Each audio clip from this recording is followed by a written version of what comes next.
The prompt was simple yet monumental.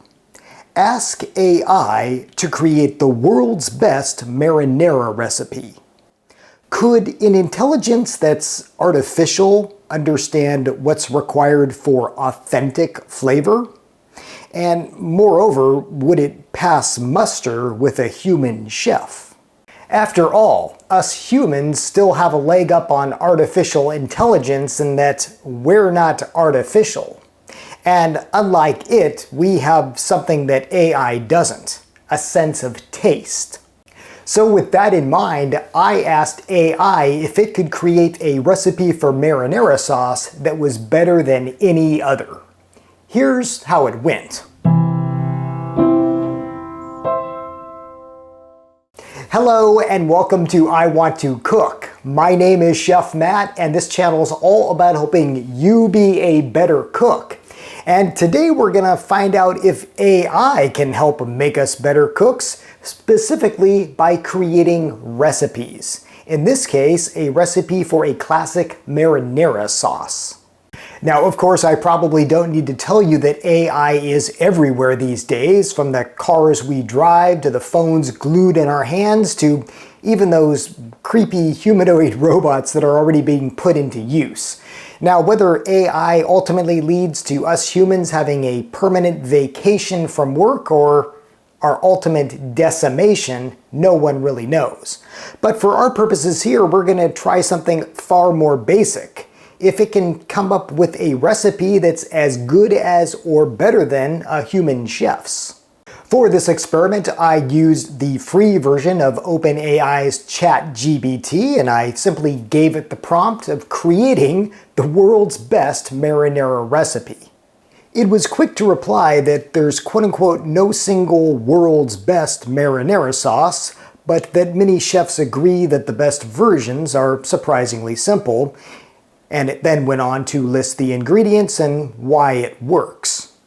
And I liked this answer because after all, can you really quantify the world's best of anything when it comes to food? I mean, your mother or grandma's recipe, well, that might be considered the world's best by your family. So as a guy who was trained in culinary school, I actually do appreciate this answer, that there really is no best. But hopefully it's the best you've ever had.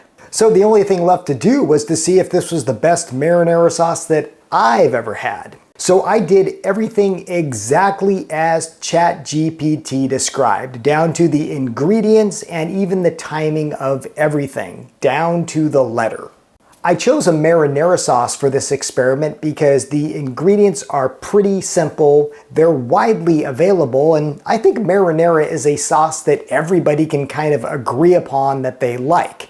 From vegetarians to meat eaters, from folks who are gluten-free to, well, gluten lovers. Marinara sauce, it goes well on a lot of things besides pasta, and I think it's something that, again, we can kind of all agree on.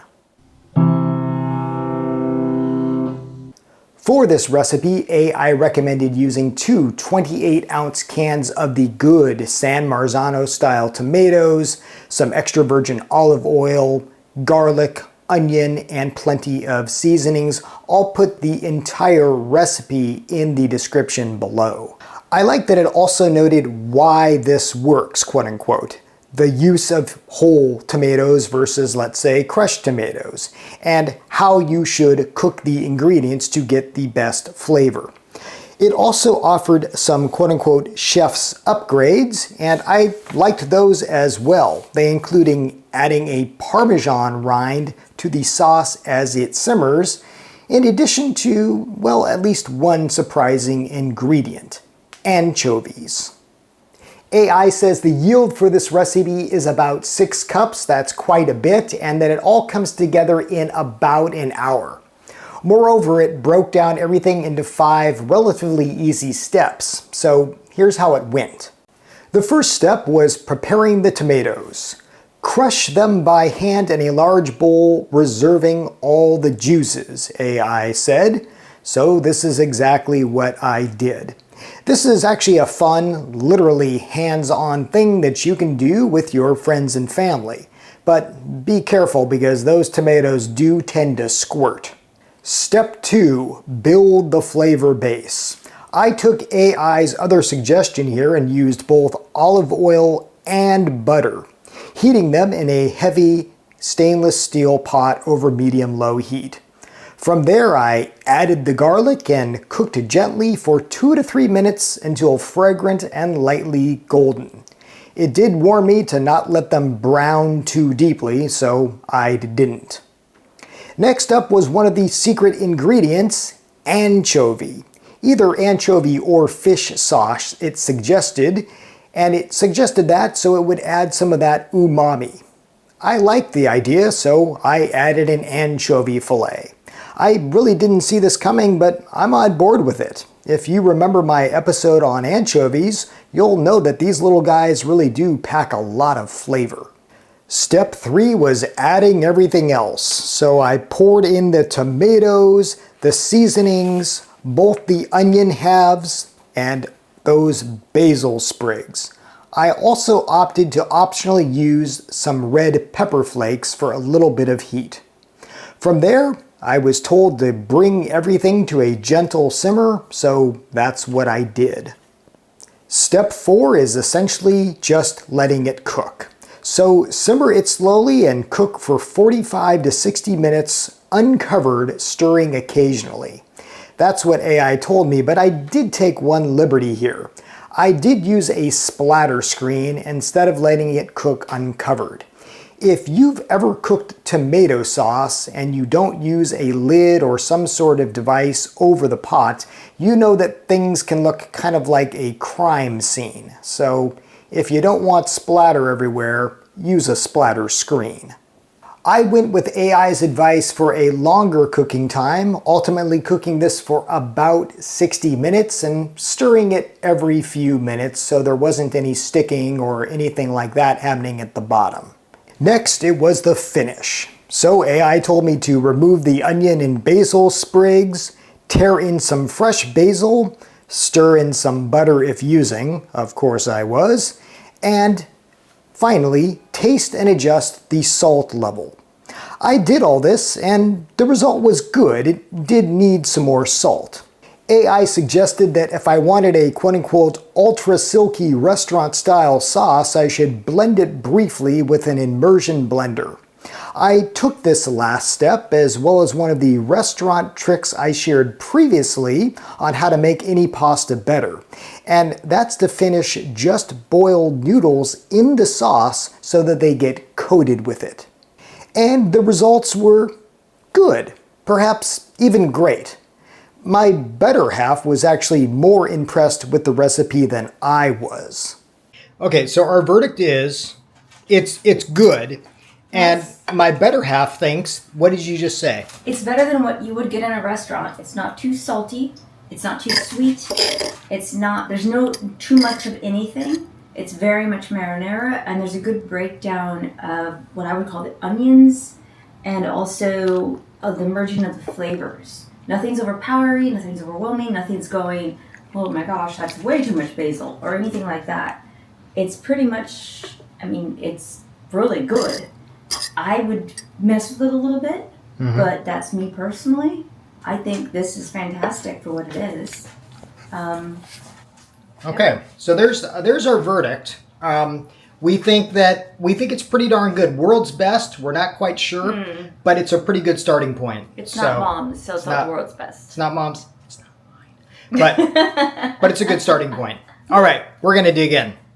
So that was my experience making the quote-unquote world's best marinara sauce recipe from AI. Do I think it's the world's best? Probably not. I've had better, but I will say it was quite good. Personally, I would do a few things different. I would add a bit of sugar for a little more sweetness, as well as some balsamic vinegar for a little bit of contrast.